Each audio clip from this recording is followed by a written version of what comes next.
Chances are that if you're watching this video right now, you're in your 20s. And our 20s are the time of our lives that we test ourselves the most.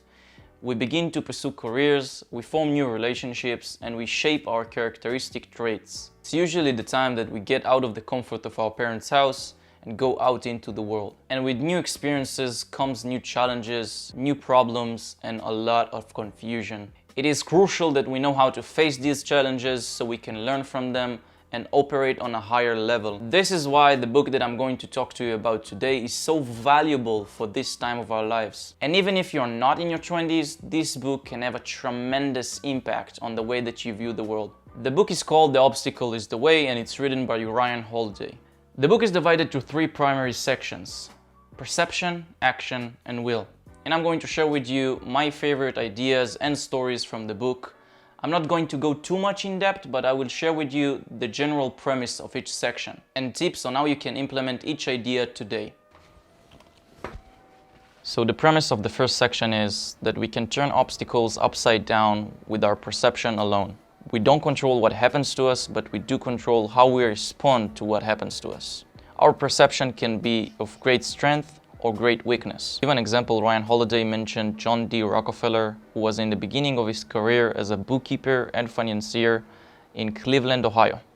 All was good until the massive financial crisis of 1857 hit Cleveland especially hard. Rockefeller could have ran away. He could have changed a different career that doesn't involve risk. But instead, he chose to keep his cool and keep his head while everybody else lost theirs. He chose to see this financial crisis as an opportunity to learn the market at its worst time. He saved his money and watched the weakness in the economy that others took for granted. And within 20 years, Rockefeller alone controlled 95% of the oil market in the US. So this is the perfect example of a person that took an obstacle and turned it into opportunity. The main takeaway from this is the story that you tell yourself about an event is exactly how this event is going to be for you. Learn to control your emotions in face of adversity. Observe your situation as objectively as a scientist and look how you can benefit from your situation, how that obstacle can be turned upside down. Terrible boss? Good. It's time to practice remaining calm under pressure. The business you believed in failed horribly. It's time to study the market better and learn from your past mistakes so it won't happen again. Now to the second section of the book, which is action. The premise of this section is that action is our cure to everything. It doesn't matter how small of an action we take towards our desired situation, as long as we take action consistently and for long periods of time, things will inevitably happen for us. Ryan shares a story about Amelia Earhart, who wanted to be a great aviator. But at her time, people thought women are weak and frail and couldn't handle piloting a plane.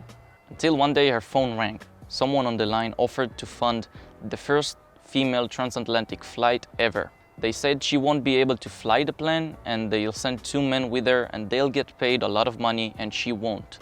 Oh, and she might die while doing it. You know what she said to that offer? She said yes. Because that's what people who are eager to achieve something do. They start with whatever they have. Another example is Thomas Edison with the light bulb. It took Thomas Edison 1,000 tries or fails to invent the light bulb. And a reporter once asked him, how did it feel to fail 1,000 times? You know what he said to that reporter? I didn't fail 1,000 times. The light bulb was an invention with 1,000 steps. This is the power of action, starting from nothing and chipping at it day in and day out until light is created.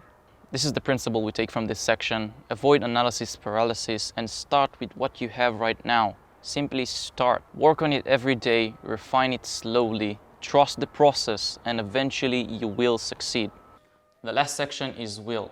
The premise of this section is that we all have an inner power that's called will, and it cannot be affected by outside forces. My favorite example for this is, again, Thomas Edison. Edison sat at his house one day and a man came running in with bad news. Fire broke out at Edison's research lab. Edison quickly and calmly got into the scene and watched as his empire, who he spent his entire life building, burning into ashes. Edison looked for his son and told him with childlike excitement, "Go get your mom and all of her friends. They'll never see a fire like this again."